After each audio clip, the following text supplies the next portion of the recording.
Hey guys, Allie here. I am bringing you a collective reading today, just a general reading. So take what resonates, leave what doesn't. You know the drill. Well, let's just get to it. I cannot believe it's already December. Time just keeps on slipping.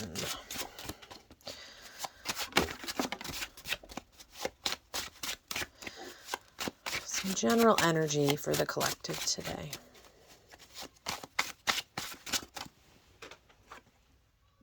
So we've got the Queen of Swords.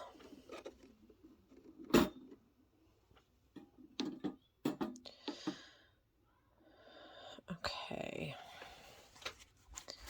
What else?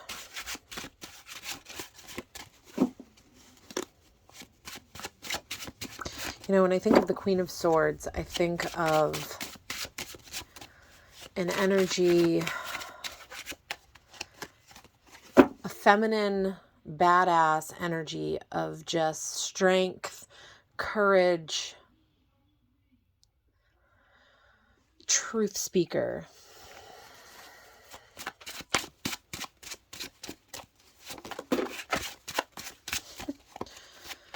Oh, what is this truth speaker dealing with? The devil?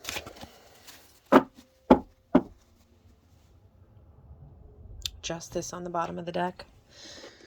What do we got here? The sun.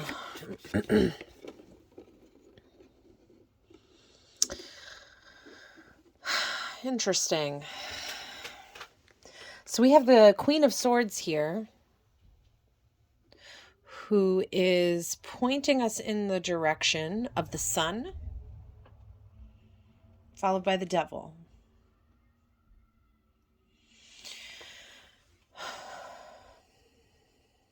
Is there a choice? I mean, I feel like the choice would be an easy one to make. The sun or the devil? Or I don't know. Is our path to the sun really, do we feel like it's taking some devilish energy to get to where we want to go? I don't know. What I'm feeling just sitting here in this moment, looking at these cards, is just a deep inner knowing of some sort. I just feel like, the devil card's not always necessarily a bad card. It's energy.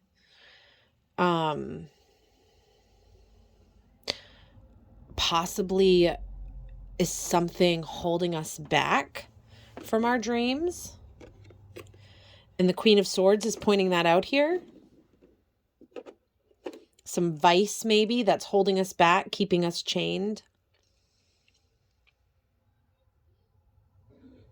There's a lot of nakedness, though, in these pictures. I mean, just saying.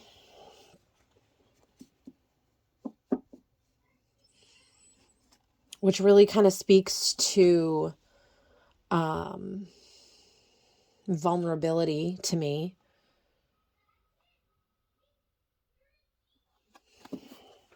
Let's see what else comes out here. I'm curious. These are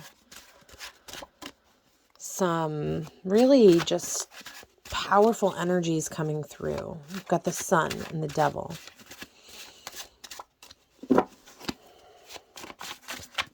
And now I am feeling led to look at the sun and the devil here.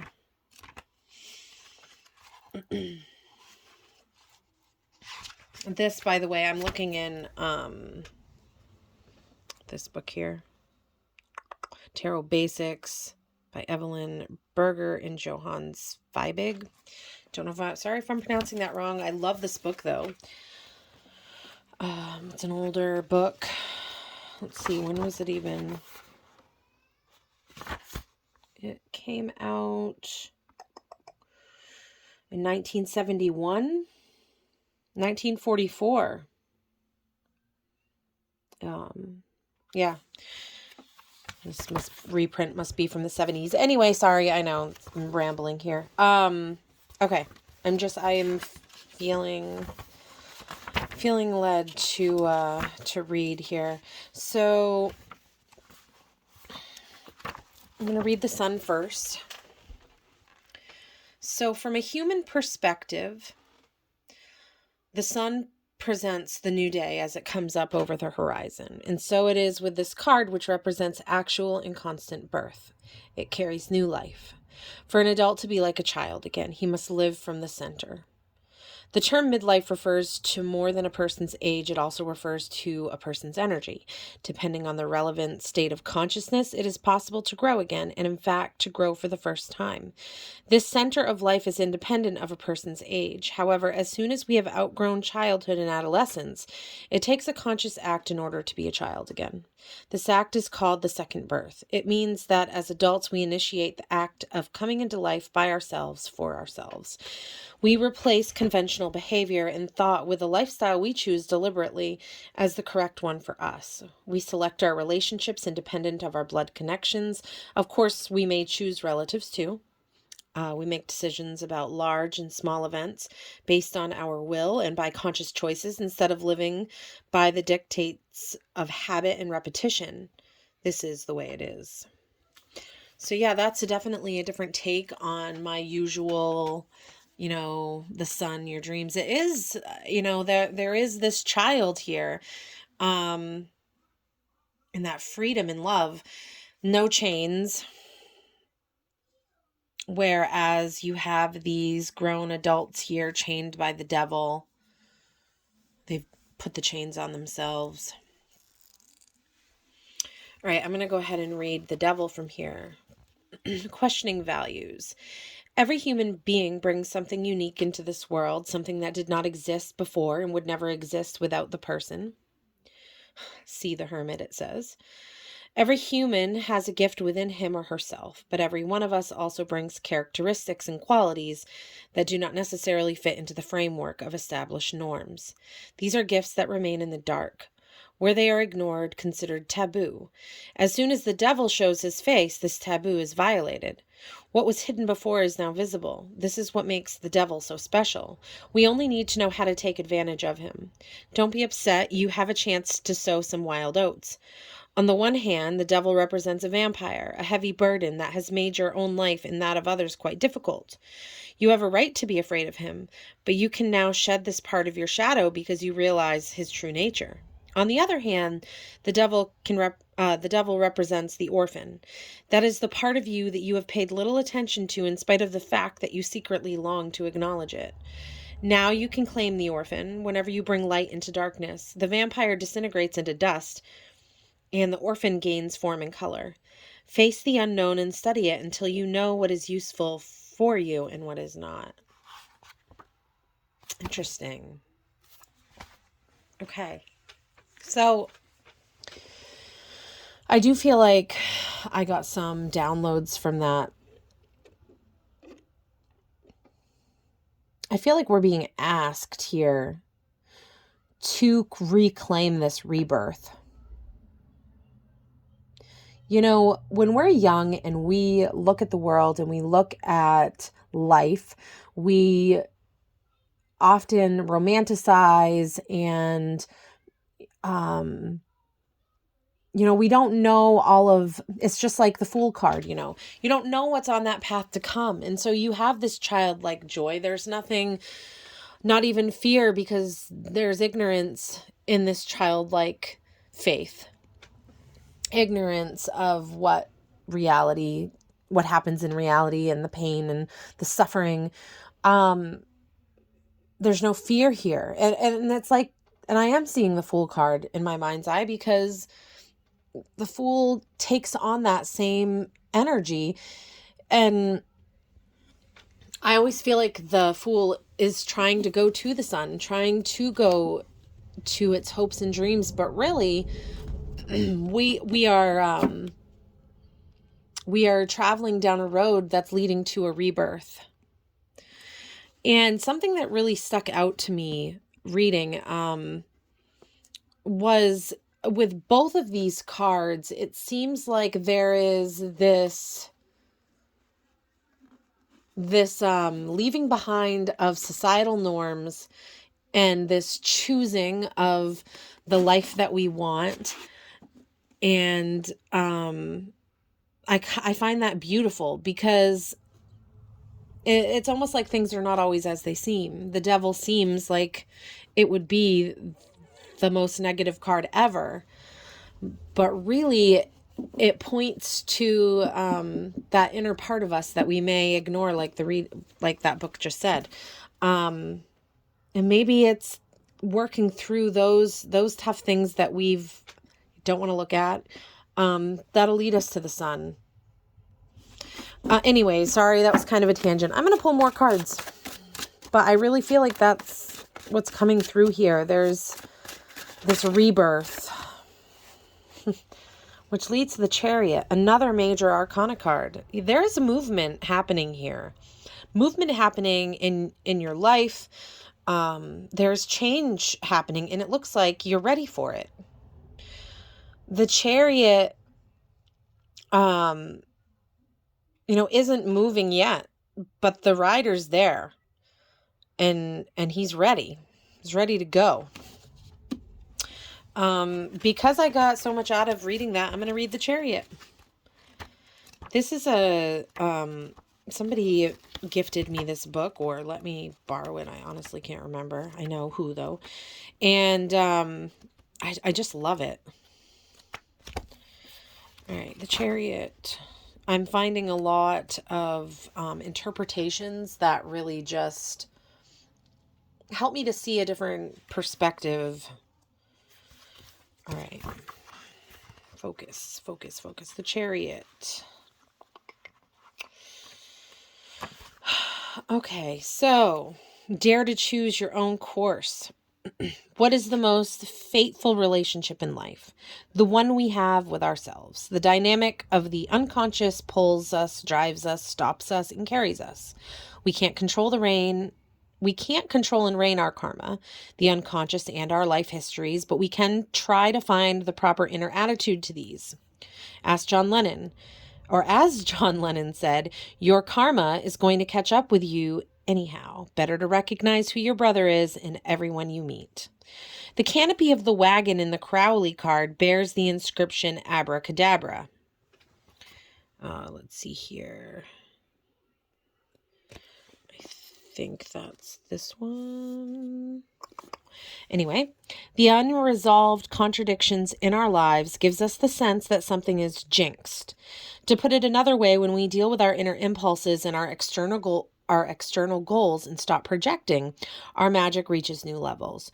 We need to protect ourselves from people who deny their own contradictions. We must have courage and vigorously challenge ourselves. Dare to choose your own course. Yeah. Sometimes I forget, well, not forget, but just when you are studying tarot and, you're getting used to your cards and, really, the more that you read, the more truths come out, and the way I thought of the sun when I first learned about it is totally different, yet that laid the foundation for my knowledge and oh, there's still so much to learn. But anyway, now I can't remember where I was going with this. Oh yeah. Like the Fool's Journey, really, it is all about, us choosing our own course. And the Chariot card is taking action. It's being proactive, in our choices. So there is some sort of movement here. Let's pull some more cards.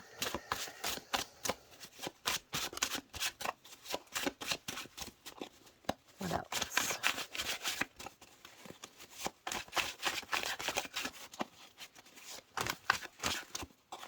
Yeah, I just really feel so far this reading is really pointing to the shadow work that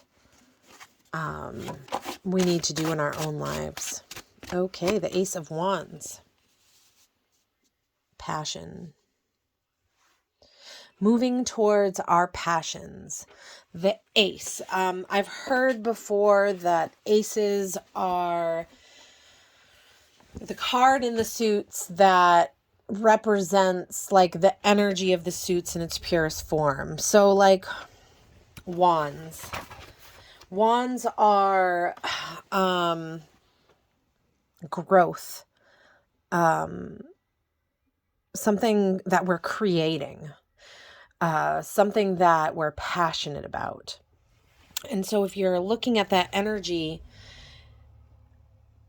there is something that is guiding us, that is giving us the motivation to step onto this chariot. And it's something that's really been growing. The Ace is the beginning of, it's not just the thinking, it's the doing. It's the manifesting. What are we manifesting here? What are we manifesting? What is this passion? Yeah. Okay.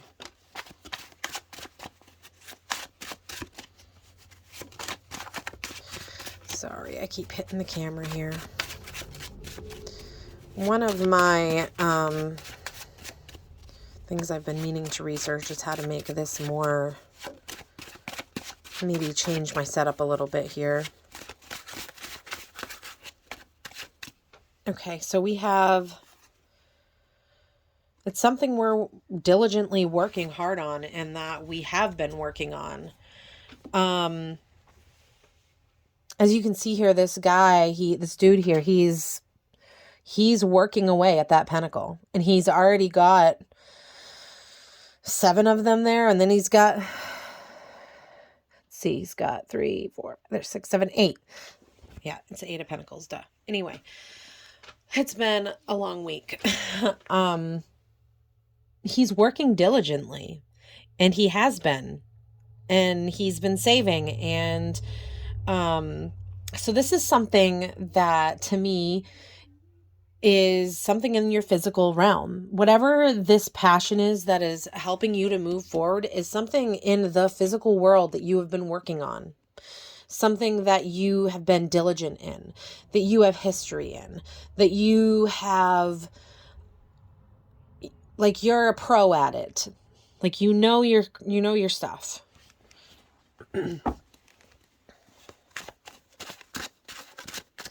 The Chariot's moving you in this direction. The direction of the 4 of Wands. That is beautiful. I feel this connection here to the Devil card. These two, it's like they have found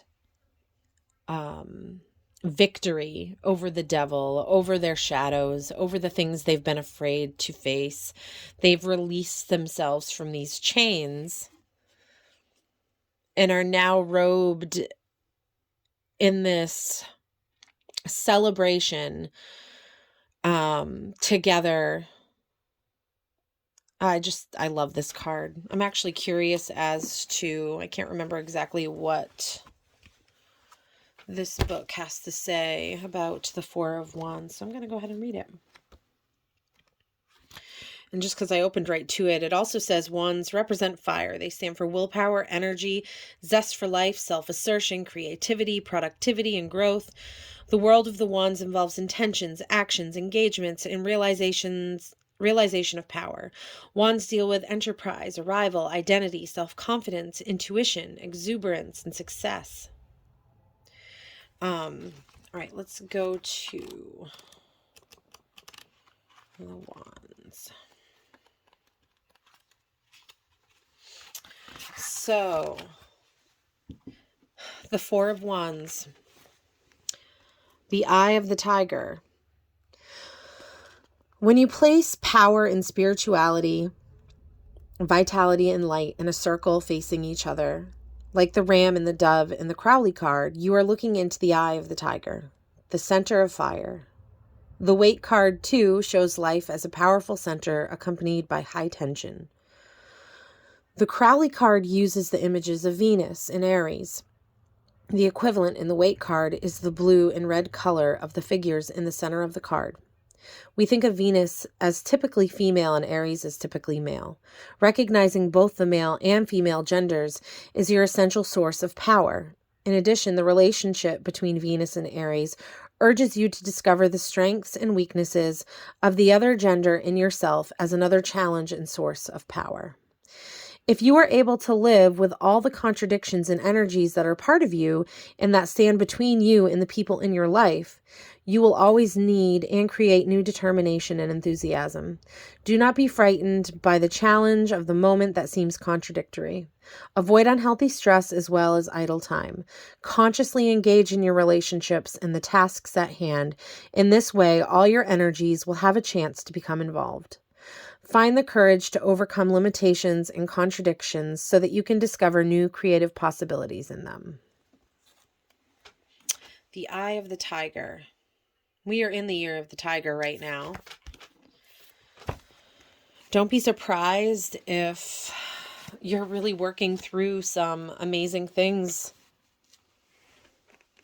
in December. I really just feel, honestly, at the point of tears and overwhelmed by just this warm feeling of love, of celebration, of peace, of happiness. And you're going to get there, I feel like, by facing this devil, this scary part of yourself, this shadow, this part of you that you're unsure of. It's going to lead you right to the sun. It's going to lead you right to this 1111 card in my eyes, this beautiful card. I'm going to go ahead and I'm going to pull from the High Priestess Oracle deck and we'll close the reading.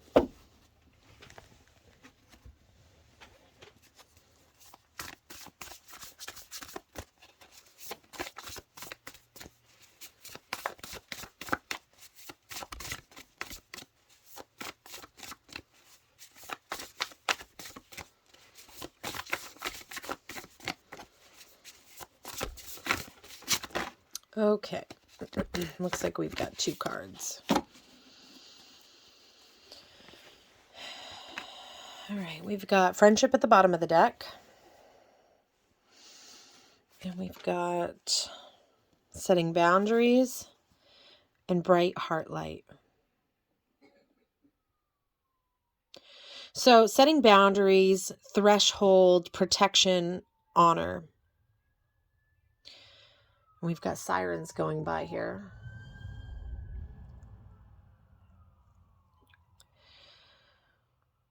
Bright heart light, open connections. There is something about these 2 cards next to each other that just strike me. Like the setting boundaries and the open connections. You can set boundaries, protect yourself, honor yourself. But that doesn't mean that you build a ton of walls around yourself and hide yourself off and seclusion.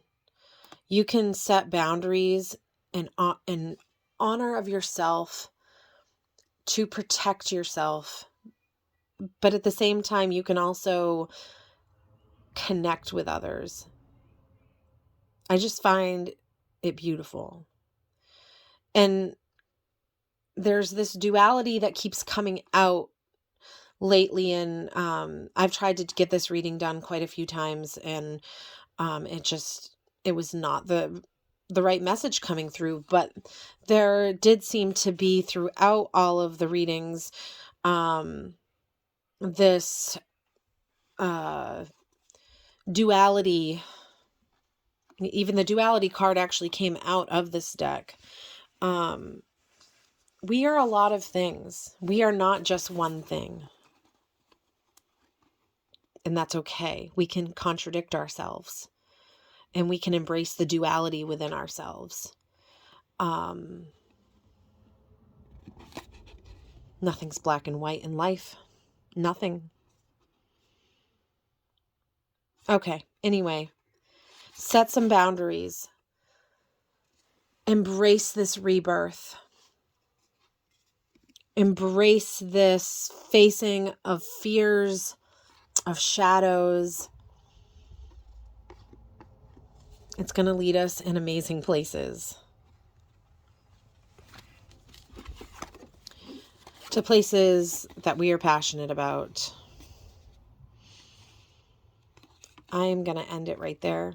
I hope that you all have had some great time with your family during the holidays. If you are from the U.S. like me and have celebrated Thanksgiving recently, and we have Christmas or Yule coming up, I hope that you all are connecting and finding a place to open your heart light, to have these open connections. But also create some boundaries, keep yourself safe and at peace. Don't overdo it. I hope you all have a great day, great night, great morning, whenever you're listening to this.